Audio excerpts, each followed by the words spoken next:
What's going on, folks? It's Kid Shorty Gaming Nation in the building again. Here going to record this video. Today, I want to present why Marcus Garvey was so hated and why Jamaican blacks are hated more in particular, right? Yeah, remember to like, share, and subscribe and follow this video. By the way, I've been just creating content all day today. Went to work, came back, and that's what I've been doing. So, yeah. Watch the video. Get ready for the ride. Let's go. All right. Marcus Garvey personality and behavior through a modern Sigma male framework. A lot of his traits absolutely line up. Now, the Sigma male is most likely the outsider of any social hierarchy, right? The Sigma male is going to look at a social hierarchy and he's either going to try to challenge it, change it, or step outside of it and make his own, right? This is where you get the UNIA, and this is why Marcus Garvey stepped out of the social hierarchy of a white structure, right, to create his own. We're going to go into it. Marcus Garvey birth date, right? August 17th, 1887. Place, St. Anne's Bay, Jamaica. Zodiac sign, Leo sun, right? So that's the zodiac stuff. Garvey's father was also a self-taught, fiercely independent man, a stonemason who read constantly and told Marcus, make learning your wealth. That upbringing conditioned him to believe solitude plus study equals sovereignty. He was often described by those around him as reserved yet intense, quiet in private, thunderous in public, a man of few close friends, more respected than understood. Again, Sigma hallmark behavior. In today's terms, if you drop Marcus Garvey in 2025, he wouldn't be on social media cloud chasing or sitting on panels debating who's real black. He'd be building his own infrastructure, maybe a Pan-African fintech platform, independent shipping company, or media network, quietly without waiting for validation. He'd be the type of man the establishment calls dangerous, not because he's violent, but because he's mentally and economically free. So yes, Marcus Garvey is absolutely a historical Sigma archetype. Independent, strategic, loyal to vision, over validation, fed by elites and followed by the masses. The tribe of Benjamin is described in the Hebrew Bible as one of the most valiant, intense, and spiritually fierce tribes of Israel. And yes, there are striking parallels between Benjamin archetype and the Jamaican spirit, particularly as embodied in figures like Marcus Garvey. Who's Benjamin? Benjamin was the youngest son of Jacob, Israel, and his beloved wife, Rachel. He was the only son born in the land of Canaan, meaning he represented a new generation born inside the promised land. His name, Benjamin, means son of the right hand, symbolizing power, favor, and authority. Rachel died giving birth to him, so his birth was marked by both pain and prophecy, a pattern that reappears in how Benjamin's descendants lived.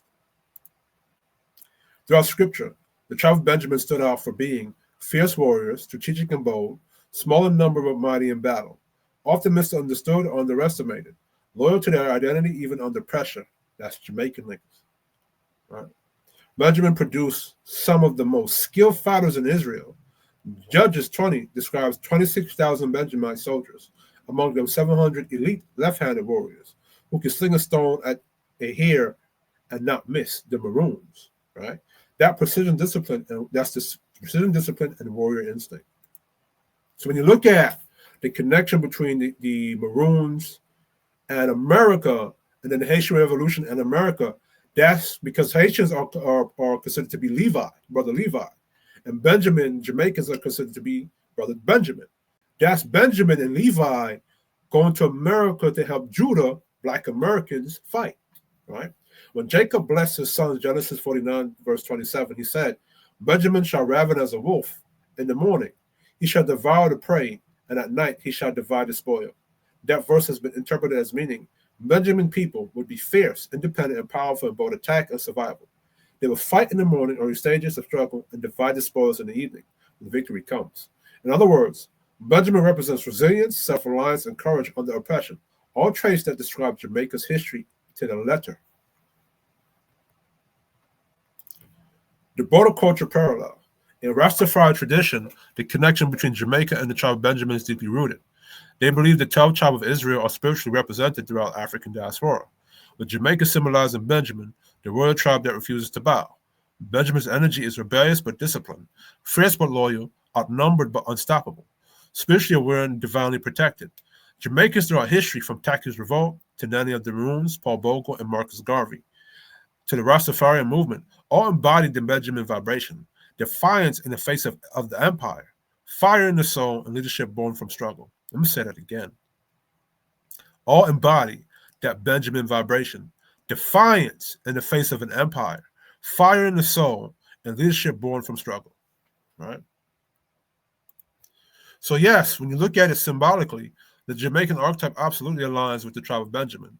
Marcus Garvey's life was the Benjamin prophecy, made flesh, a wolf among nations, fighting for his people's freedom, and spreading the flame of self-reliance to the world. The Sith Creed aligned with Marcus Garvey's spirit. I'm going to show you. The Sith Code in Star Wars. Peace is a lie. There's only passion. Through passion, I gain strength. Through strength, I gain power.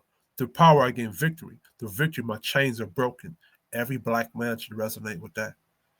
It's built around personal willpower, intensity, and self-liberation, which can sound a lot like Garvey's emphasis on self-reliance and breaking mental or social chains. Where they diverge is intent and ethics. The Sith pursue strength mainly for domination and control. Garvey pursues strength to free and uplift his people, not to rule over them. You can say both operate from a similar energy current, a belief that freedom must be taken through inner fire. But Garvey's version stays rooted in moral purpose and collective empowerment. It's closer to the righteous warrior archetype. Passion harnessed for liberation, not for ego or tyranny. So shared essence, discipline, self-mastery, defiance, independence. Different spirit. The Sith seek personal supremacy. Garvey sought communal redemption. And I'm going to go into our next presentation a little bit. I'm going to go to here, right? So this is like the graphs, right? Birthplace, poor working class. Education, self-taught. Reader, learn from father's small library. Printer, trade unionist, exposed to class struggle, right? Travel, saw racial oppression in Panama, Costa Rica, and Britain. Speech style, biblical inspiration, direct, resonated with common people. Core message, racial pride, self-reliance, and global black unity. Garvey can speak to the poor Jamaicans because he was one of them, educated enough to articulate their pain, bold enough to confront the system, and spiritual enough to give them hope. Where were they in charge of?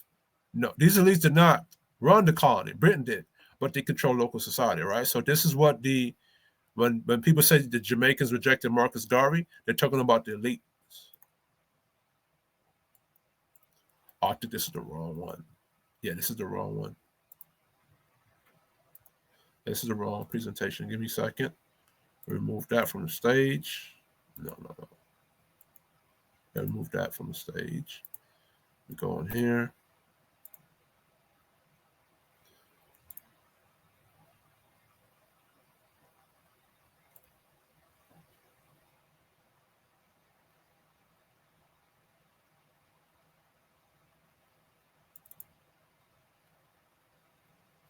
Give me a second. I have to go. All right, I think, let me download it from here right quick. Download.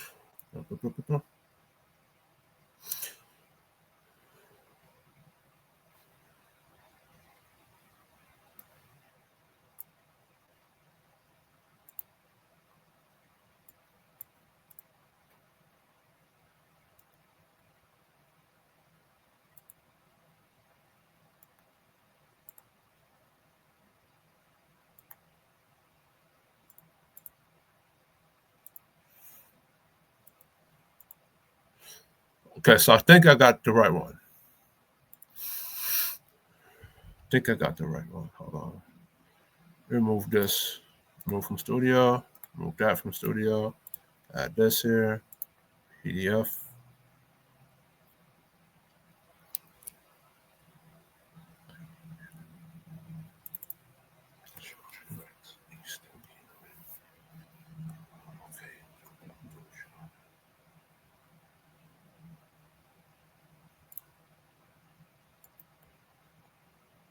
All right. Du Bois and Garvey conflict wasn't just personal, it was ideological and class-based, right?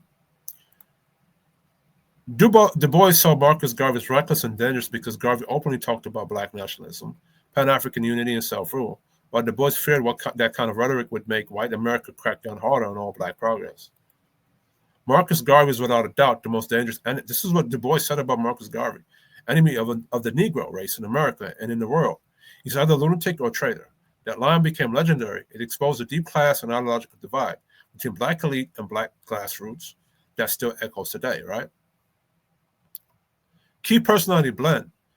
Now, Leo Sun plus possible Virgo, Libran ascendant, Sag, Capricorn moon gives a fascinating mix, right? So naturally leader, inner confidence, Sagittarius, right? Strategic, Virgo ascendant, self-education, independent learning, and self-made refinement, Sigma mindset.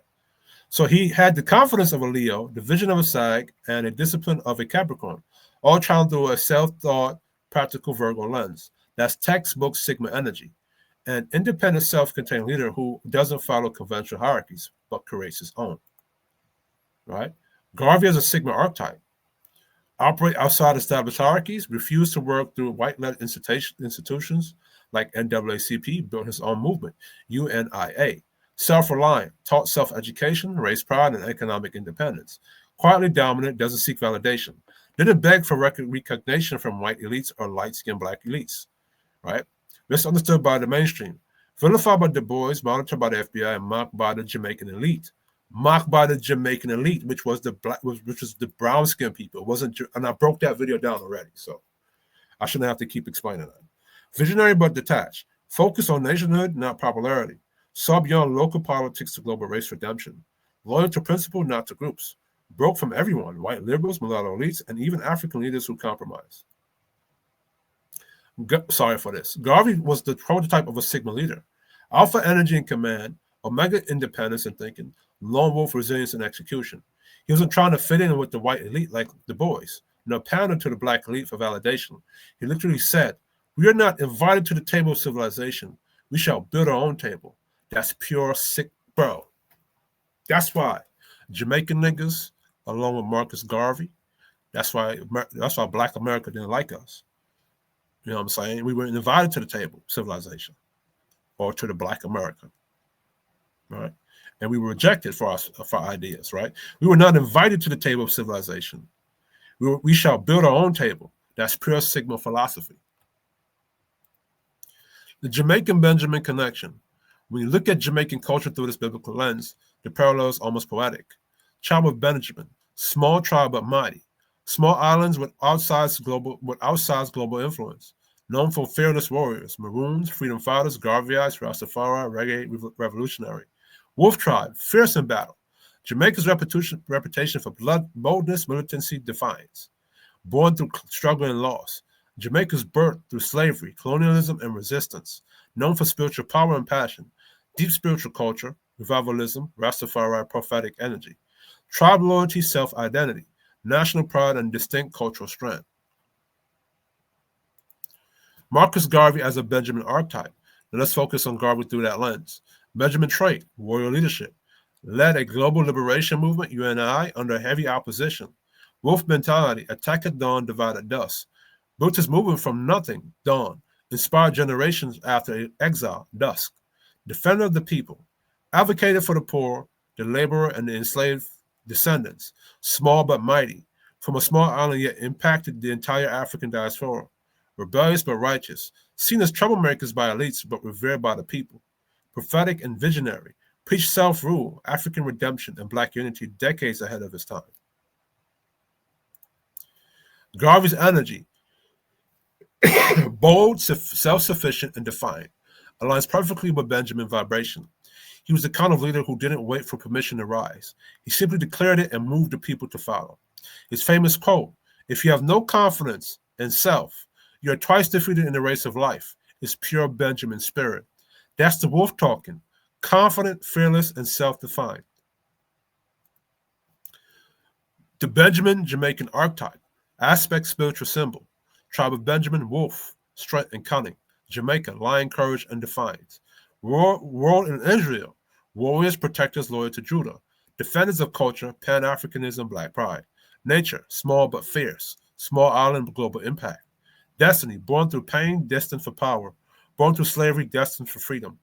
Modern embodiment, King Saul, Apostle Paul. Marcus Garvey, Nani, Rastafari prophets. With all this said, the main reason why I'm doing what I'm doing with these things is to correct the misinformation. And it's really to tie Black Americans and Caribbean Blacks and to let both of each other know we're of the same fucking blood, fighting the same fucking battle. And what we're doing is while we're fighting each other over who can define what Black is, a Black identity, niggas at the top are playing us like chess, playing us like we're chess pieces. And it saddens me to see that between Caribbean Blacks and Black Americans, we have fallen far. You hear me? We have fallen far from what our forebears and our ancestors were. Our forebears and our ancestors fought for our freedoms, for us to be here. And look what we do with them. Look how we honor them.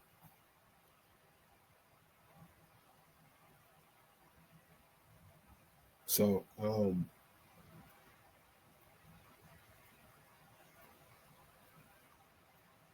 anyway, this is Kishari Gaming Nation. Like, share, and subscribe to the channel. I'm out.